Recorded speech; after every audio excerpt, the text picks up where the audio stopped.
নমস্কার, আমি ডক্টর বোধিসত্ত্ব খান চলে এসেছি সহজ শেয়ার বাজারের আরেকটি নতুন এপিসোড নিয়ে। প্রিয় বন্ধুরা, আশা করি সবাই ভালো আছেন এবং সুস্থ আছেন। তো ভারতীয় শেয়ার বাজার আজকের বিনিয়োগকারীদের আবার পুনরায় আতঙ্কের মধ্যে ঠেলে দিল বলা যেতে পারে। বিশেষত ইনফরমেশন টেকনোলজি সেক্টর এবং রিয়েল এস্টেট বা রিয়েলটি সেক্টর আজকের বিনিয়োগকারীদের ক্ষেত্রে দুঃস্বপ্নের মতন কাজ করে গিয়েছে। এবং এর পেছনে যার মূল ভূমিকা সেটা নতুন করে বলার অবশ্য প্রয়োজন নেই, সেটা হচ্ছে অ্যানথ্রোপিক, যারা এআই ডেভেলপিং কোম্পানি। এর আগে তারা তাদের যে আর্টিফিশিয়াল ইন্টেলিজেন্স মডেল ক্লডের প্লাগ ইন এর কথা ঘোষণা করে তারা দারুণ কিন্তু একটা ডিসরাপশন সৃষ্টি করেছিল ইনফরমেশন টেকনোলজি সেক্টরের ক্ষেত্রে। এবং মাত্র কয়েক ঘন্টা আগে অ্যানথ্রোপিক তারা বলেছে মডার্নাইজ করতে চলেছে লিগাসি সিস্টেম, যেটা কোবলের ওপর বিল্ড করা হয়। কোবল অর্থাৎ যেটা পুরাতন কম্পিউটার ল্যাঙ্গুয়েজ, সেই কোবল সেইটাকে তারা মডার্নাইজ করবে, আপগ্রেড করবে এবং আর্টিফিশিয়াল ইন্টেলিজেন্সের সাহায্যে সেই কোবল ল্যাঙ্গুয়েজটাকে যাতে বর্তমান যে মডার্ন বিভিন্ন কম্পিউটার ল্যাঙ্গুয়েজেস রয়েছে যেমন জাভা, তার সঙ্গে যাতে সেটাকে ইন্টিগ্রেট করা সম্ভব হয় সেই ব্যবস্থাটি তারা করতে চলেছে। এই কোবল সংক্রান্ত কোনো সমস্যা হতো তখন তার কিন্তু ম্যানুয়াল ইঞ্জিনিয়ারিং এর প্রয়োজন হতো। তাদের ইন্ডিভিজুয়ালি যারা হিউম্যান ইঞ্জিনিয়ার্স তাদেরকে আসরে নামতে হতো এই কোবাল সংক্রান্ত সমস্যাগুলোর সমাধান করার জন্য। এখন অ্যানথ্রোপিক বলে দিয়েছে আর এই ধরনের ইঞ্জিনিয়ার্সদের প্রয়োজনই হবে না, কারণ তারা ল্যাঙ্গুয়েজটিকে এমনভাবে আপগ্রেড করবে, মডার্নাইজ করবে যাতে তার ইন্টিগ্রেশন বর্তমান প্ল্যাটফর্মে করাটা অনেকটাই সহজ হয়ে যায়। এই যে ঘোষণাটি, এইটা বলা যেতে পারে যে ইনফরমেশন টেকনোলজি সেক্টরের অন্তর্গত বিভিন্ন কোম্পানির ক্ষেত্রে আরেকটি হাতুড়ির ঘা। লিটারালি বিপর্যয় এসেছে একটা কোম্পানিতে, যে পরিমাণ পতন এসেছে। Mid cap, small cap information technology কোম্পানিজগুলোতে কোনোটা 8%, কোনোটা 6%, সেইটা তাও স্বাভাবিক বলে মেনে নেওয়া যায় যখন আতঙ্ক কাজ করে, বিশেষত যখন মার্কেটে পতন আসে। কিন্তু কি বলবেন ভারতবর্ষের শ্রেষ্ঠ কোম্পানিগুলো তথা বিশ্বের অন্যতম সেরা যে ইনফরমেশন টেকনোলজি কোম্পানিগুলো যেগুলো বিশেষত ভারতবর্ষে, তাদের স্টকসগুলোতে বিগত কয়েক সপ্তাহ ধরে যেভাবে পতন চলেছে এবং আজকের দিনে যেভাবে পতন এলো ইনফরমেশন টেকনোলজির অন্তর্গত বিভিন্ন কোম্পানিগুলোতে, সেটা এক কথায় অবিশ্বাস্য বললেও কম বলা হয়। কিন্তু আজকে 52 উইকস যে লো স্টকসগুলো, আজকে খেয়াল করে দেখুন তো, প্রায় অধিকাংশ স্টক, তার মধ্যে অধিকাংশ হচ্ছে ইনফরমেশন টেকনোলজি কোম্পানি। এবং এরা কিন্তু কোনোটাই ফেলে দেওয়ার মতন কোম্পানি নয়। LT technologies, KPIT technology IT enabled company. তাছাড়া Mastek, Zensar technology, Firstsource solution, Info Edge, Tata technologies, Tata Elxsi, Sonata, Infosys, TCS, Cyient, Oracle financial services, Wipro, Ola electric, happiest mind technologies, এই সমস্তগুলো কিন্তু ইনফরমেশন টেকনোলজি সেক্টরের company. Overall তো একটা sentiment বোঝা যাচ্ছে যে আইটি কোম্পানিজগুলোর মধ্যে একটা দারুণ ভীতি কাজ করছে। তাদের অস্তিত্ব নিয়ে যদি প্রশ্ন উঠে যায়, খুব স্বাভাবিকভাবে সেই স্টকসগুলো, সেটা যতই বিখ্যাত কোম্পানি হোক না কেন, সেখানে আমরা পতন দেখব। বিগতকাল ন্যাসড্যাকে প্রায় 1% ওপর পতন এসেছে। তার মধ্যে যে ফ্যাব 7 কোম্পানিজ রয়েছে তার অন্তর্গত বেশ কয়েকটা কোম্পানিতে কোনোটা 3%, কোনোটা 4%-এর উপর পতন এসেছে। স্বাভাবিকভাবে দারুণ নার্ভাস হয়ে গিয়েছে ভারতীয় আইটি কোম্পানি। কিন্তু মজার ব্যাপার যেটা দাঁড়িয়েছে, আজকে এই মার্কেটসগুলো দেখেন, সেটা কিন্তু দারুণ তাজা ছিল, তেজি ছিল। তার মধ্যে এর মধ্যে নিক্কেই প্রায় 1% উত্থান, বা যদি তাইওয়ান দেখেন 2.5%-এর উপর উত্থান, কসপি 2%-এর উপর উত্থান, সেট প্রায় 0.1%-এর উপর উত্থান, সাংঘাই সেটা প্রায় 0.86-এর উপর উত্থান নিয়ে ট্রেড করছিল। একমাত্র ব্যতিক্রম ছিল হ্যাংসেং, যেটা 0.2% পতন। আজকে সেভিং গ্রেস বলতে অয়েল অ্যান্ড এনার্জি, যেটা প্রায় 0.5% উত্থান এসেছে এবং খুব যেটা বিগত কয়েক বছর ধরে আউট পারফর্ম করে চলেছে নিফটি বা সেন্সেক্স দুটোকেই, সেটা হচ্ছে নিফটি পিএসইউ ব্যাংক ইন্ডেক্স বা সরকারি ব্যাংক সমন্বিত যে ইন্ডেক্সটা বা সূচকটা রয়েছে তার অন্তর্গত বিভিন্ন কোম্পানি আজকের উত্থান দেখেছে। নিফটি পিএসইউ ব্যাংক আজকে সামান্য হলেও উত্থান দেখেছে 0.29%। এর মধ্যে সবচেয়ে ভালো পারফরমেন্স যারা দেখিয়েছে, ব্যাংক অফ মহারাষ্ট্র প্রায় 3%-এর উপর উত্থান, সেন্ট্রাল ব্যাংক প্রায় 2.2%-এর উপর উত্থান, এছাড়া Canara bank, Indian bank, Punjab national bank এরা প্রায় 8%-এর কাছাকাছি উত্থান, ইউকো ব্যাংক এবং ইউনিয়ন ব্যাংক এরা প্রায় 1.3 থেকে 1.4%-এর কাছাকাছি উত্থান।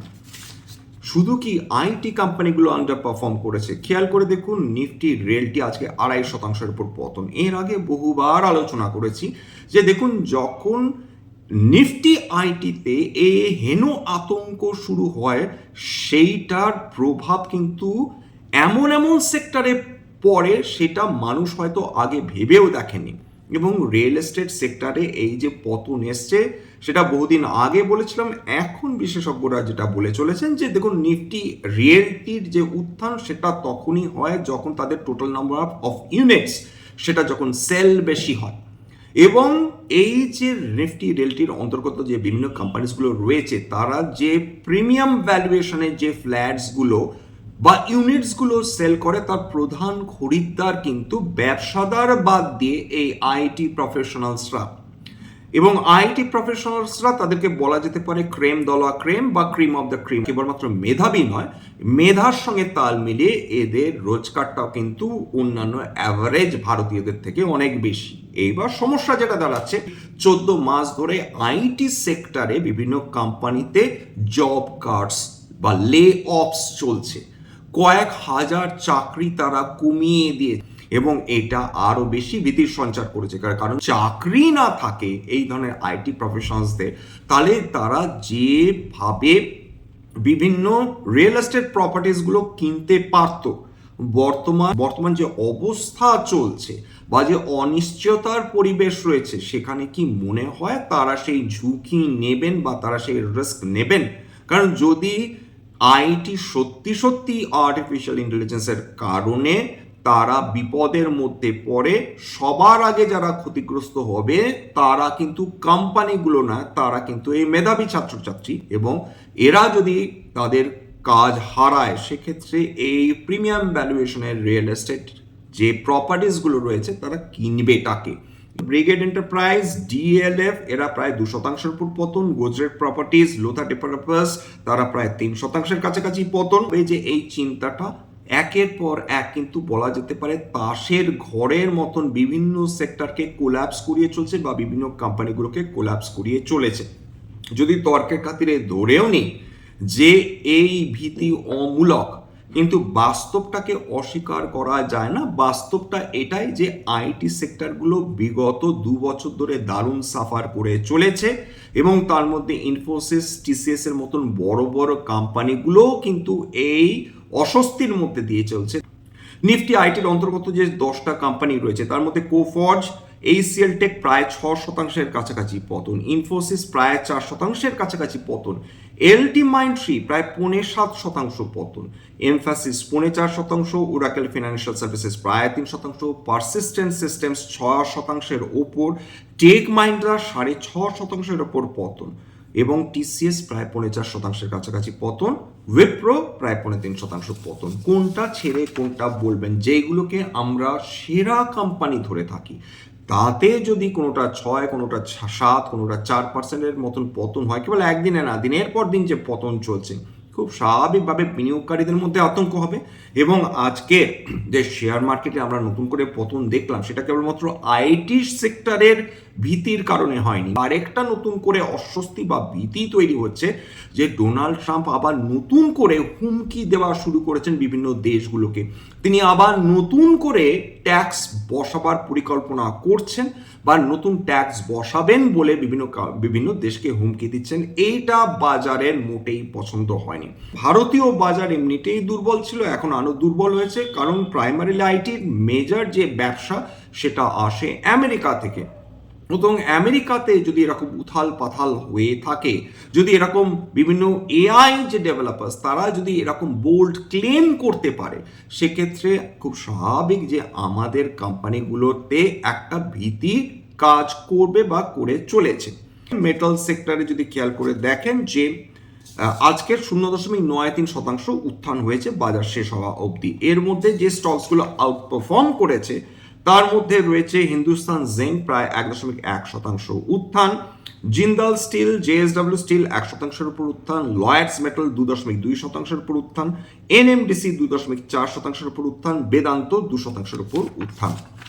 একটা স্টকের কথা না বলেই নয়, সেটা হচ্ছে ইটার্নাল বিগত সপ্তাহ ধরে সাফার করে চলেছেন। যেই দিন থেকে দীপিন্দর গোয়েল তিনি নিজের দায়িত্ব থেকে অব্যাহতি নিয়েছেন, তারপর থেকে আমাদের এই যে কোম্পানি ইটার্নাল 362 52x হাই থেকে নেমে এসেছে মাত্র কয়েকদিনের মধ্যে 254 টাকায়। এবং যেটা বিশেষজ্ঞরা মনে করছেন, দীপিন্দর গোয়েল নোন ফেস ছিলেন, ইটার্নাল স্টার্ট করেছিলেন, অত্যন্ত ভরসার মানুষ, এবং তিনি যদি এরকম দায়িত্ব থেকে অব্যাহতি নন, সেটা ইটার্নালে যারা বিনিয়োগকারী তাদের জন্য একটা চিন্তার বিষয়। 2 নম্বর হচ্ছে অলরেডি ইটার্নালের যে কম্পিটিটার্স তার মধ্যে জেপটো, তারা নতুন আইপিও নিয়ে আসতে চলেছে। 11,000 কোটি টাকার তারা আইপিও নিতে চাইছে, এবং তার ফলে যে নতুন করে কম্পিটিশন ইভলভ করবে বা ইমার্জ করবেন, এই আতঙ্ক বিনিয়োগকারীদের মধ্যে কাজ করছে। 3 নম্বর প্রিমিয়াম ভ্যালুয়েশনস। এবার খেয়াল করে দেখুন, সাধারণ বা কমন সেন্স দিয়েও যেটা আমরা বুঝতে পারছি, একটা কোম্পানি যদি তার price to earnings per share ratio 1000-এর উপর কনসিস্টেন্টলি থাকে, খুব স্বাভাবিকভাবে সেটা যে অত্যন্ত এক্সপেন্সিভ ভ্যালুয়েশনে ট্রেড করছে, এই ব্যাপারে তো কোনো সন্দেহ নেই। বিশেষত যদি এর মার্কেট ক্যাপিটাল দেখেন, এতটা পতনের পরেও প্রায় 2.5 লক্ষ কোটি টাকার তার মার্কেট ক্যাপিটাল, অথচ প্রফিট করে মাত্র 60 কোটি, 80 কোটি বা 100 কোটির কাছাকাছি। অত্যন্ত ভালো কোম্পানি হিসাবে এটাকে ধরা হয় এবং অত্যন্ত কোয়ালিটি কোম্পানি হিসাবে ধরা হয়, কিন্তু সবাই যে কারণে ইটার্নালের প্রতি এই মুহূর্তে দারুণ ভরসা করতে পারছেন না, সেটা কিন্তু এর প্রিমিয়াম ভ্যালুয়েশন বলা যেতে পারে। স্ট্যান্ডার্ড ডিসক্লোজার ইটার্নাল আমার বা আমার পরিবারের হোল্ডিংয়ে নেই। এটা স্ট্যান্ডার্ড ডিসক্লোজার বা অন্যান্য যে কোম্পানিজগুলো নিয়ে আলোচনা করলাম, বিশেষত আইটি কোম্পানিজগুলো হতে পারে, তার মধ্যে কয়েকটা কোম্পানিতে আমার বা আমার পরিবারের ভেস্টেড ইন্টারেস্ট থাকলেও থাকতে পারে। ভবিষ্যতে যদি নতুন করে কিনি বা বিনিয়োগ করি, আগাম বিজ্ঞপ্তি দিয়ে কিনতে বা বিক্রি করতে পারবো না। সবার শেষে যেটা বলে থাকি, যদি এই ধরনের এপিসোড আপনাদের ভালো লাগে, প্লিজ লাইক দেবেন, প্লিজ সাবস্ক্রাইব করবেন, এবং যদি সত্যি মনে হয় আমার বাঙালি ভাই বোনদের জীবনে একটুখানি ভ্যালু অ্যাড করতে পেরেছি, প্লিজ নিজের গ্রুপে শেয়ার করে দেবেন, যাতে বহু বাঙালি বিনিয়োগকারীর কাছে এই ধরনের এপিসোড পৌঁছে যায়। নমস্কার।